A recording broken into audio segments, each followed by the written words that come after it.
Assalamu alaikum wa rahmatullahi wa barakatuh. Nous vivons dans un monde qui change et une société qui évolue. Avec les nouvelles technologies, les nouveaux médias, les nouvelles transactions, le monde qui nous entoure ne cesse d'évoluer de jour en jour.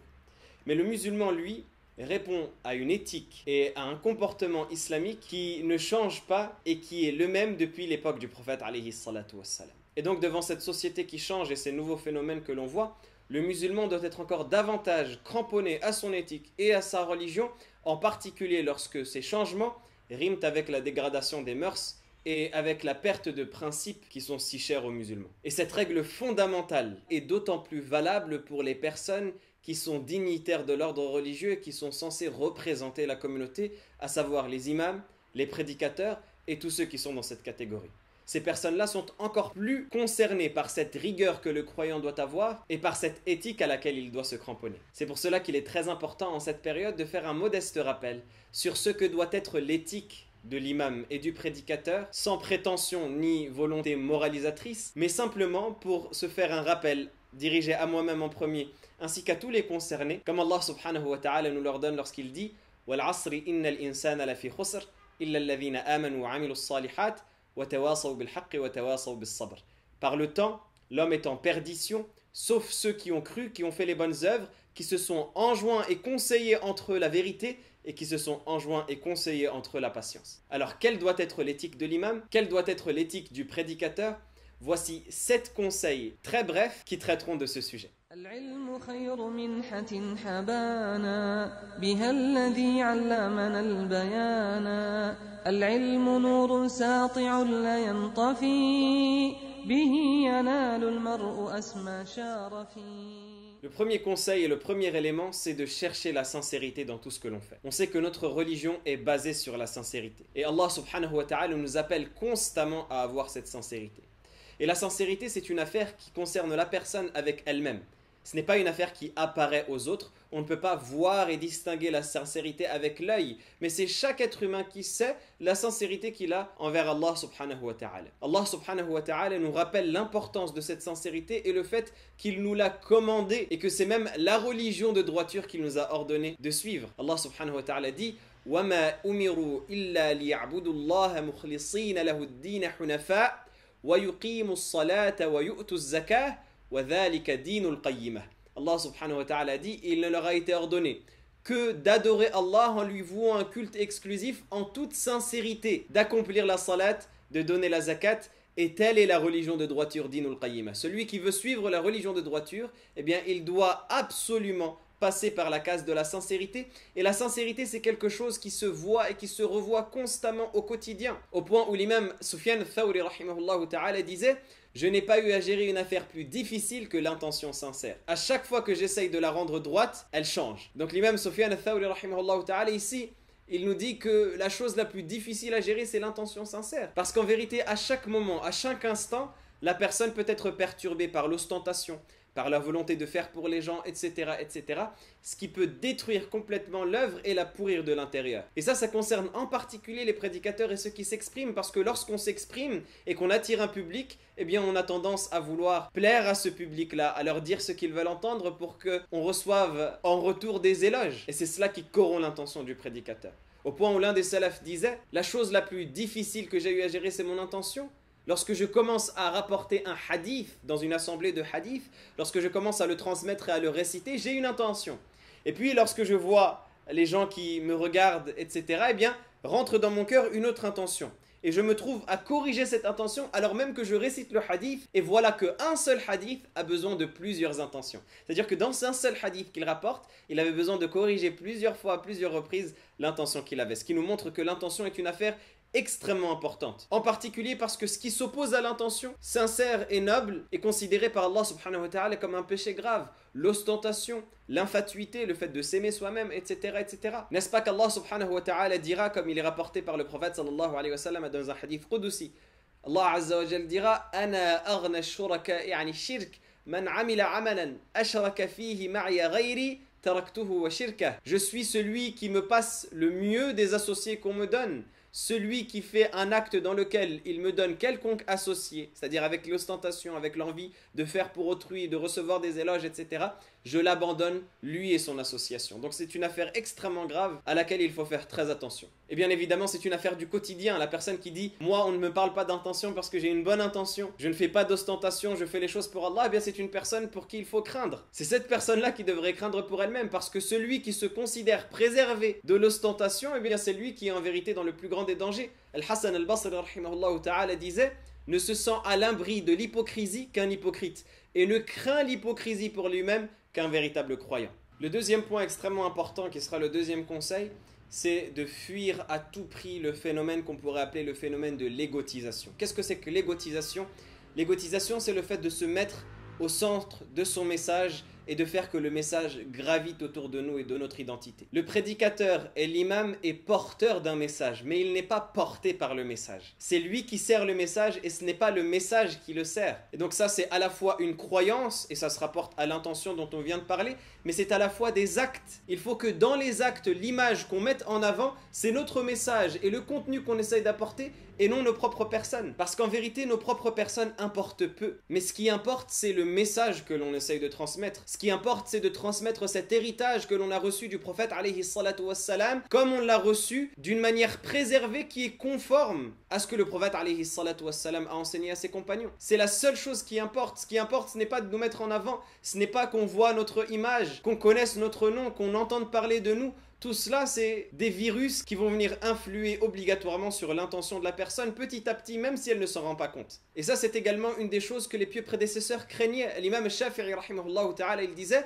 « J'aurais aimé qu'on transmette de moi cette science sans évoquer mon nom, sans qu'on sache qui je suis, sans qu'on dise « Ash-Shafi'i a dit ». C'est-à-dire, il dit « J'aurais aimé pouvoir trouver une solution de transmettre la science que j'ai et que les gens profitent de cette science-là sans qu'on évoque mon nom. » Et les pieux prédécesseurs, lorsqu'ils faisaient des actes nobles, ils les cachaient au maximum. Alors bien évidemment, il est naturel, en particulier à notre époque, l'époque de la communication, et l'époque où malheureusement on ne fait attention au contenu que lorsque l'image est travaillée, de se mettre en avant autant que nécessaire simplement pour porter le message. De la même manière que l'imam dans la mosquée a un mimbar sur lequel il apparaît pour les fidèles pour qu'ils puissent le voir et pour que la communication passe plus facilement. Et c'était même à l'époque des compagnons du messager sallallahu alayhi wa sallam qui lui ont placé le mimbar pour que les gens puissent le voir. Donc il n'y a aucun mal à avoir un mimbar virtuel dans lequel on apparaît pour pouvoir communiquer avec les gens et que le contenu soit un minimum attirant et dont l'apparence soit un minimum travaillée. Et on y reviendra juste après, Inch'Allah. Mais la problématique, c'est de faire de cette mise en avant qui est à la base un moyen d'en faire un but. Et même si ce n'est pas l'intention de la personne,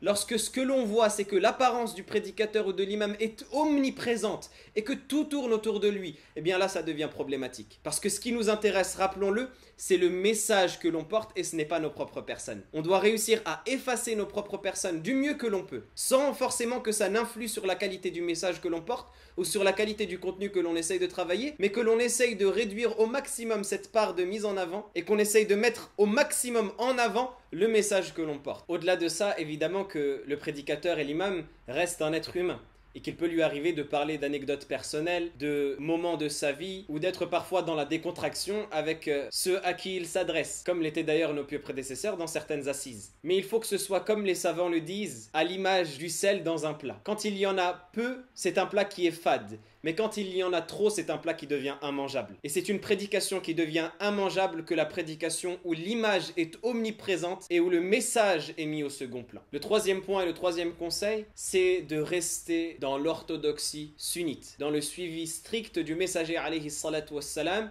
et du modèle de nos imams, dans leur transmission de la science et du savoir, comme dans leur comportement et leur éthique. Le musulman et en particulier le prédicateur a des modèles à suivre. Et ces modèles, il invoque Allah subhanahu wa ta'ala de le guider sur leur chemin 17 fois par jour au minimum lorsqu'il dit « Ihdina as-sirat al-mustaqim, sirat al-ladhina an'amta alayhim » guide-nous sur le chemin droit, le chemin de ceux que tu as comblés de tes bienfaits. Et ceux qu'Allah a comblés de ses bienfaits, ce sont les prophètes, les véridiques, les martyrs et les pieux. Et qui y a-t-il de plus pieux que nos savants qu'Allah subhanahu wa ta'ala a gratifié de ce rang honorable d'être les émissaires du prophète alayhi salatu wassalam. Les compagnons du messager alayhi salatu wassalam, les grands imams des tabi'in, les grands imams de l'islam, les imams des 4 écoles sunnites, l'imam Malik, l'imam Shafi'i, l'imam Ahmad, l'imam Abu Hanifa, etc. Et donc quel modèle y a-t-il de plus fiable et de plus noble que de suivre ces gens-là, tant dans la transmission de leur savoir que dans leur comportement et leur éthique. Et donc le prédicateur doit veiller à rester dans cette orthodoxie-là,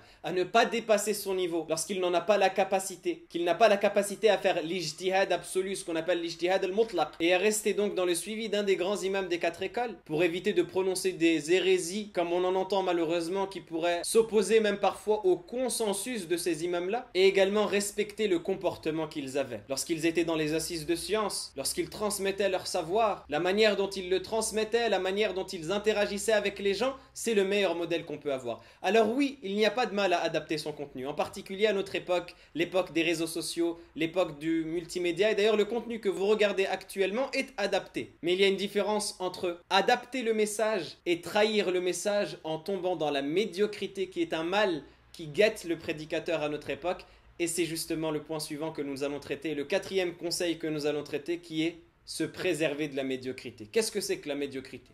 La médiocrité, c'est niveler par le bas. La médiocrité, c'est évoquer des sujets futiles, des sujets parfois qui frisent l'absurde, d'une manière qui ne sied pas à la transmission du message. Et ce, que ce soit dans la forme ou dans le fond. Dans la forme, en empruntant à outrance des méthodes qui ne conviennent pas à la transmission islamique. Et dans le fond, des sujets non travaillés, des sujets qui n'élèvent pas intellectuellement la communauté. C'est cela le danger qui guette le prédicateur à notre époque. Donc ne nous méprenons pas, il ne s'agit pas ici simplement de travailler le contenu, de faire une belle miniature, un beau titre. Ce n'est pas ça en soi qui est blâmé. Ce qui est blâmé, c'est de prendre à outrance des codes qui ne conviennent pas à la transmission islamique et de dépasser l'éthique de l'islam à ce niveau-là. Et à cet argument, certains rétorquent oui, mais la jeunesse d'aujourd'hui, qui n'est pas forcément investie religieusement, qui n'a pas forcément de connaissances religieuses, eh bien pour les attirer, pour les sortir des mauvais milieux dans lesquels ils sont vers la mosquée, il faut parfois parler de choses qui peuvent paraître ridicules, mais qui vont les attirer. Eh bien ça, on répond non. Celui qui pense cela, il aura méprisé et jugé avec condescendance la capacité intellectuelle de nos jeunes et de nos plus jeunes. Dire cela, c'est penser que nos jeunes n'ont pas la capacité de réfléchir, alors que si, lorsqu'on leur donne du grain à moudre, lorsqu'on leur donne du contenu qui les élève, eh bien ils sont réceptifs. Et il ne faut pas partir avec un biais de négativité en pensant que forcément si ce sera un contenu qui sera un minimum travaillé religieusement et un minimum intellectuel, ça ne va pas attirer, ce n'est pas correct. Et d'ailleurs les pieux prédécesseurs ne se sont jamais rabaissés à ce niveau-là et ne se sont jamais posé ces questions-là. Parce que plus on nivelle par le haut et plus on attire avec nous vers le haut. Et plus on nivelle vers le bas et plus on tire avec nous vers le bas. Et donc servir constamment et à tour de bras des contenus médiocres et des sujets médiocres, ça ne sert pas le message et ça n'élève pas intellectuellement la communauté. Et donc la tâche, qui n'est pas facile certes, mais qui est nécessaire, à laquelle doit s'atteler l'imam à notre époque et le prédicateur à notre époque, c'est d'arriver à concilier entre le fait de garder une éthique dans le contenu qu'ils transmettent et un contenu qui soit assez intellectuel et assez enrichissant, et en même temps d'une manière et avec une forme qui ne soit pas repoussante, mais qui soit un minimum travaillée pour parler aux jeunes et aux moins jeunes dans cet océan de contenu que sont les réseaux sociaux à notre époque. Et donc c'est cela le défi à relever à notre époque, d'être dans ce juste milieu entre les deux extrêmes qui sont tout autant blâmables l'un que l'autre. L'extrême de ne pas du tout travailler la forme en prétendant privilégier le fond, et l'extrême de travailler la forme à outrance, quitte à négliger le fond. Il faut rester dans un juste milieu qui à la fois intéresse et à la fois élève. Le 5e point et le 5e conseil, c'est un élément extrêmement important sur lequel nos savants, nos pieux prédécesseurs, nos imams ont toujours insisté au fil des âges, qui est la notion de al-muru'ah, l'intégrité. La muru'ah, qu'est-ce que c'est exactement? Les savants, à l'image d'Ibn Arafah al-Maliki rahimahullah ta'ala, l'ont défini comme étant al-muhafadhatu ala fi'li ma tarkuhu min mubahin yudhammu alayhi urfa wa ala tarki ma fi'luhu min mubahin yudhammu alayhi urfa. C'est le fait de s'efforcer à délaisser les choses licites que si la personne les fait, alors qu'elles sont licites, eh bien si la personne les fait, elle serait critiquée dans l'usage, c'est-à-dire dans les traditions des gens, dans les coutumes des gens. Elle serait critiquée par les gens, alors que c'est des choses licites. Et à faire ce qu'il est licite de délaisser, mais si on le délaisserait, on se verrait critiqué par les gens. En résumé, la muru'ah, c'est de faire les choses qu'il serait permise de délaisser, mais que si on les délaisse, eh bien les gens le trouveraient inacceptable, ridicule, etc. Et de délaisser les choses qui sont permises à la base, mais que si on les fait, eh bien les gens les trouveraient inacceptable, ridicule, etc. Et pour simplifier la chose et l'expliquer encore de manière plus concise, on a un certain nombre de choses qu'on considère aïb, qu'on considère honteuses pour une personne de les faire lorsque la personne est par exemple religieuse, où la personne est dignitaire, la personne est imam, on considère ces choses-là aïb, on dit que ça ne convient pas à l'imam. C'est honteux que l'imam le fait, ou c'est honteux que le prédicateur le fait, ou c'est honteux que la personne qui porte la barbe le fait, ou autre que cela. Des choses qui sont parfois licites, comme le fait par exemple de jouer, de plaisanter. À la base c'est licite. Mais si on voit une personne qui est prédicateur, qui est imam le faire dans l'excès, c'est-à-dire toute la journée il plaisante, toute la journée il rigole, toute la journée il s'amuse, eh bien on va dire mais ce n'est pas convenable ce qu'il fait. Et donc on a un certain nombre de choses, un certain nombre de positions, un certain nombre de caractères, un certain nombre de pratiques qui ne conviennent pas à la figure de l'imam parce qu'elles détruisent en lui cette muru'a, elles détruisent en lui cette intégrité. Alors que pourtant ces choses de base sont licites. Mais lorsque l'imam a la casquette de l'imam, eh bien il doit les limiter, les réduire ou même les abandonner. Et à notre époque rentre dans ces choses-là le fait par exemple de mélanger entre notre sphère privée et personnelle et entre la sphère de l'imama, de la prédication, de la da'wa. Mélanger entre ces deux sphères-là à outrance, ça rentre dans ce qu'on appelle les destructeurs d'intégrité ou khawarimul muru'a. Dans le cercle personnel ou professionnel de la personne, personne ne va aller lui demander des comptes. Et comme Omar ibn Khattab radiyallahu ta'ala anhu disait, lorsque nous étions chez nous en privé avec nos épouses, nous nous amusions comme des enfants. Et lorsqu'on sortait vers les gens, eh bien nous devenions aussi sérieux que des lions. Ça a été rapporté également de Jabir ibn Abdillah et d'autres. Et donc dans le cercle privé de la personne, il n'y a aucun mal à ce qu'elle soit décontractée, à ce qu'elle plaisante de temps en temps, etc. Mais dans le cercle de l'imama, il faut que ce soit le sérieux qui soit la norme. La plaisanterie, il faut que ce soit réduit. Pas forcément absent ou inexistant, mais il faut que ce soit réduit pour ne pas mélanger les rôles et pour ne pas attenter à la sacralité de la figure de l'imam. Également, le fait de montrer à outrance sa vie privée, le fait aujourd'hui de prendre des selfies à outrance, le fait de s'illustrer dans des positions qui ne conviennent pas au rang de l'imam, à la plage, en train de jouer, etc. Même si en soi c'est quelque chose de licite. Mais comme on a entendu de la définition d'Ibn Arafah, délaisser ces choses licites pour lesquelles on peut être critiqué, c'est cela la muru'a. Rentre également dans les destructeurs de muru'a, comme l'ont évoqué les savants dans les livres qui mentionnent cela, que ce soit les livres de fiqh ou les livres de hadith, le fait d'avoir une tenue inappropriée, le fait d'avoir un comportement inapproprié, le fait de prononcer des choses inappropriées, etc., etc., etc. Alors on pourrait rétorquer, mais quel mal y a-t-il à avoir des choses qui peuvent attenter à la muru'a, qui peuvent la réduire, qui peuvent l'écorcher, etc. Qu'est-ce que c'est que ce principe de muru'a et pourquoi est-il si important? Ce principe de muru'a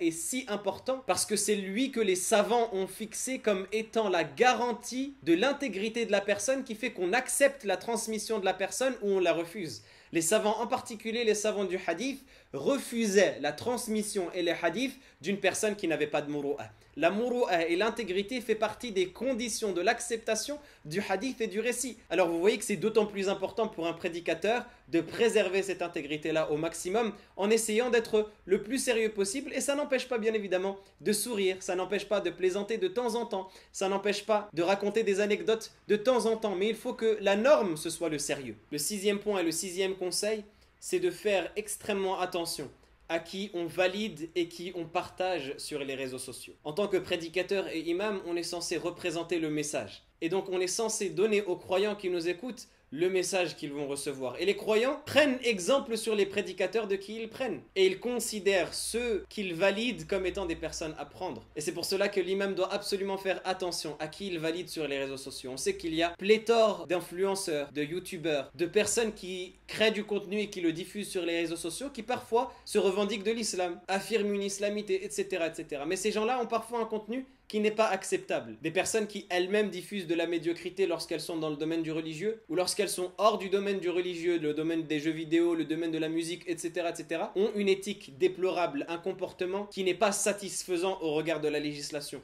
Eh bien l'imam, il fait partie des impératifs qu'il a et de l'éthique qu'il doit s'imposer à lui-même de ne pas partager sa scène avec ces personnes-là. Il doit préserver son message de cette médiocrité, à la fois de la médiocrité qu'il pourrait diffuser, mais également de la médiocrité qu'il pourrait valider chez autrui, parce que les choix qu'il fait et les validations qu'il donne influent sur la perception que les croyants auront du message qu'il porte. Et en particulier à cette époque où il y a des alliances un peu entre tout et n'importe quoi dans le monde d'internet, l'imam doit rester ferme sur ses convictions et fier de défendre son message sans l'altérer ni le salir en utilisant l'audience de personnes qui ne le respectent pas. Alors bien évidemment, encore une fois, pour nuancer ce point, il n'y a aucun mal à conseiller ou à profiter d'une occasion pour faire un rappel à une personne qui en aurait besoin, qui ne serait pas dans un milieu religieux, etc. Mais ici, on parle véritablement de s'afficher, on parle de partager une affiche. Allah subhanahu wa ta'ala ne nous dit-il pas dans son livre en parlant des serviteurs du tout miséricordieux: وَالَّذِينَ لَا يَشْهَدُونَ الزُّورَ وَإِذَا مَرُّوا بِاللَّغْوِ مَرُّوا كِرَامًا.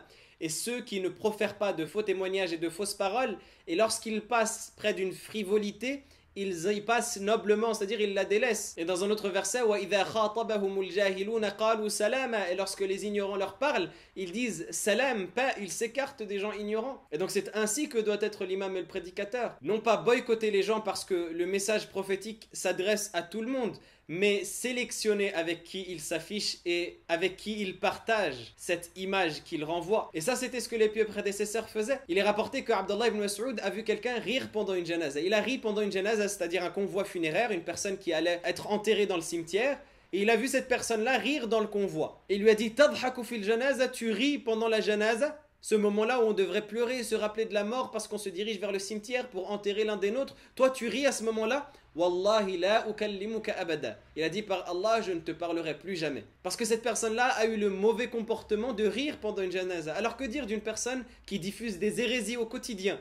Ou alors d'une personne qui diffuse des grossièretés, du contenu indécent? Comment on peut s'afficher avec cette personne-là? Et donc le rôle de l'imam, c'est de préserver son message en le transmettant certes à tout le monde, sans distinction, mais en ne s'affichant qu'avec ceux qui respectent son éthique. Et le septième et dernier point, qui est le septième conseil et qui n'est pas des moindres, c'est le fait de ressembler au maximum au modèle des prophètes qu'Allah subhanahu wa ta'ala a envoyés. Allah azza wa jal nous a envoyé un certain nombre de prophètes qui sont nos exemples, qui sont les étoiles dans le ciel par lesquelles on se guide et qui ont laissé, notamment notre prophète sallallahu alayhi wa sallam, a laissé des compagnons, a laissé un héritage à travers ces personnes-là. Toutes ces personnes méritent qu'on prenne exemple sur elles, en particulier dans notre rapport avec ce qu'on prêche. Et on voit qu'il y a une chose qui distinguait les prophètes dans leur appel à leur communauté, c'est qu'ils ne demandaient pas de rétribution. Allah subhanahu wa ta'ala nous rappelle qu'ils disaient à leur peuple « Wa ya qawmi la as'alukum alayhi mala in ajriya illa ala Allah » « Ô mon peuple, je ne vous demande pas d'argent en rétribution, ma récompense n'incombe qu'à Allah. » يا قوم لا أسألكم عليه أجرا إن أجري إلا على الذي فطرني أفلا تعقلون. Oh mon peuple, je ne vous demande pas de rétribution dans cette affaire. Ma rétribution n'incombe qu'à celui qui m'a créé et qui m'a façonné. Ne réfléchissez donc vous pas. Donc on voit que le message des prophètes était basé sur cette modestie, sur cette humilité, sur ce partage sans en attendre en retour. Et bien évidemment, ça c'est l'excellence de ne pas demander de salaire et de ne pas demander de rétribution. Mais ça ne contrevient pas au fait de chercher un salaire que l'on mérite à travers l'enseignement que l'on prodigue, parce que cela c'est autorisé. Le simple fait de chercher un salaire et une subsistance derrière l'enseignement que l'on prodigue, ça c'est autorisé, comme ont statué les savants des différentes écoles sunnites, notamment l'école de l'imam Malik rahimahullah ta'ala, dans laquelle il est totalement autorisé d'obtenir un salaire dans l'enseignement. Preuve en est la parole du prophète sallallahu alayhi wa sallam où il nous dit « Inna ahaqqa ma akhadtum alayhi ajran » Kitabullah, la chose pour laquelle vous méritez le plus un salaire, est le livre d'Allah. Mais il y a une différence entre salaire et marchandise. Il ne faut pas que la recherche d'un salaire décent qui nous permette de subvenir à nos besoins et aux besoins de notre famille se transforme en une véritable vente de marchandises qu'on mettrait sur l'étalage des marchandises comme on mettrait n'importe quelle autre formation ou n'importe quel autre contenu marchand sans aucune éthique, sans aucune décence. Il faut faire la différence entre subvenir à ses besoins et profiter pour s'enrichir à outrance. Et la modestie qui incombe au prédicateur et à l'imam n'est pas compatible avec l'indécence dans ce domaine-là. En conclusion, il faut garder en tête que le message que l'on porte est un message qui est noble, est un message qui est d'une importance immense à l'égard d'Allah subhanahu wa ta'ala. Allah azza wa jal rappelle à son prophète sallallahu alayhi wa sallam qui lui révèle des paroles lourdes, inna sanulqi alayka qawlan thaqila, lourdes de responsabilité, et il dit à son prophète Yahya ya Yahya khudhil kitaba biquwwa. Oh Yahya, prends le livre avec vigueur, parce que c'est une responsabilité qui nous incombe. Les prophètes, les savants et tous ceux qui vont transmettre le message et recevoir cet héritage. Et donc qu'on le veuille ou non, lorsqu'on a pris la responsabilité de transmettre le message, lorsqu'on a pris la responsabilité d'être dans ce domaine noble de l'héritage des prophètes, eh bien on a sacrifié obligatoirement une part de ce qu'on aurait pu faire si on n'était pas porteur de ce message. Donc certes, effectivement, l'imam et le prédicateur est un être humain comme les autres. Certes, effectivement, il va subvenir à ses besoins comme les autres. Certes, effectivement, il a besoin de plaisanter, de rire de temps à autre comme les autres. Mais il faut absolument qu'il sache différencier entre la sphère du privé, dans lequel il n'a pas forcément de rigueur à s'appliquer autre que la rigueur du licite et de l'illicite, et dans la sphère du public, là où il a une rigueur encore plus importante que le simple domaine du licite et de l'illicite, réussite, à s'appliquer à lui-même, là où il doit faire preuve d'excellence et où il ne peut pas se contenter de la médiocrité. Là où il représente un message, là où il est porteur d'un héritage, là où il représente ceux qui l'ont précédé, des imams, des prophètes, des messagers, des compagnons, et où il est garant de ce message-là, il est garant de l'éthique qui est inhérente et associée à ce message-là. Et il ne peut pas se permettre les frivolités que d'autres auraient pu se permettre. Gardons en tête que cette fonction de l'imam et du prédicateur a une sacralité qu'il faut respecter. Et plus on respectera cette sacralité, et plus on élèvera ce message aux yeux des gens, et plus on s'élèvera au regard d'Allah subhanahu wa ta'ala. On demande à Allah subhanahu wa ta'ala qu'il fasse de nous des gens dignes de ce message, et qu'il nous permette d'améliorer encore et encore cette éthique qui doit être la nôtre. Wallahu a'lam, wassalamu alaykum wa rahmatullahi wa barakatuh.